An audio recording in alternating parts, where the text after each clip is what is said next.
Often when a person gets into recovery, they find that they have lost their real self. There are cases where some individuals do not feel they belong, that they're not a part of. Today we're going to talk to Jim Shelton, who is a family counselor at the Betty Ford Center. His presentation is called Recovering the Lost Self. I'm your host, Bill McPhee. Thank you, Bill. My name's Jim. I'm an alcoholic. And you might notice along the way that I got sober in Amarillo, Texas, and my sponsor always told me to tell them when, otherwise they may not believe you're sober. So this was in August of 1977, and that's a long time ago for me. That's a long time between drinks, but I'm very grateful. I came to the program believing I didn't need it.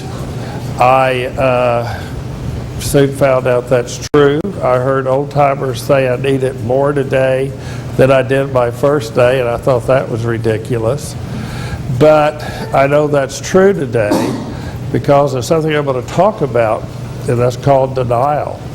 And even though we're here and we've admitted our addiction, we've admitted our loved one's addiction, this is a disease that tells us if we're a family member, that our loved one doesn't have it, or that the alcoholic or addict, well, the disease speaks to them and says, you can have just one.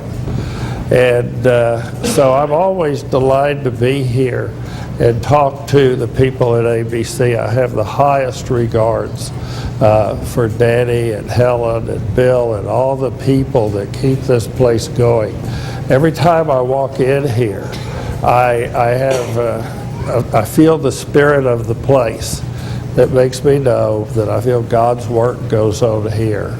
That these people sometimes with little reward, stay in the trenches day after day. And I know I'm not a spokesman for the Betty Ford Center, but I know that we consider this a valuable resource. And we work with them, and we are always glad to provide the opportunity to work with the people at the ABC Club. So the other part of my story is I'm also a recovering family member. When I got sober, if anyone had said, is there alcoholism in your family, I would have said no.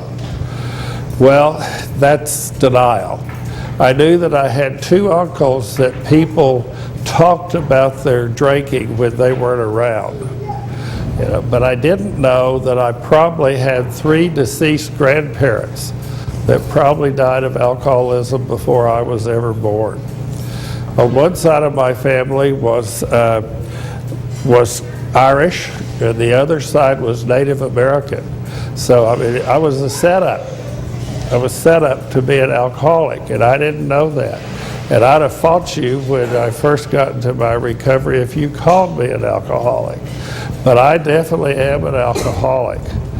I had an aunt one time tell me, Jim, do you drink? And I said, I do some. And she said, well, I wouldn't if I were you. She's a nurse. She was a nurse. And she said, because you have it on both sides of your family. And I wondered what it was. And when I was detoxing again at a Baptist hospital in Amarillo, Texas, it came through to me, this must be it. And indeed, I do have it. So the only grandparent I ever knew, I always felt like probably needed a drink. And but now I know that she was the untreated wife of an alcoholic.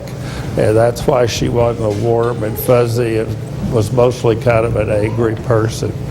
So that's just a little bit about my qualifiers. That's not what I'm here for. I'm here today, and what I hope that I can get over to all of you, whether you're the chemically dependent one or the family member. My major goal today is one, to try to help you see how this disease has affected your life. Maybe it's a little easier to see in the life of the chemically dependent person because we've seen all the deterioration. This is a disease that robs us of our life before it kills us. And what we know is that same process happens to family members. And so I'm here today to talk to you a little bit of recovery of the lost self.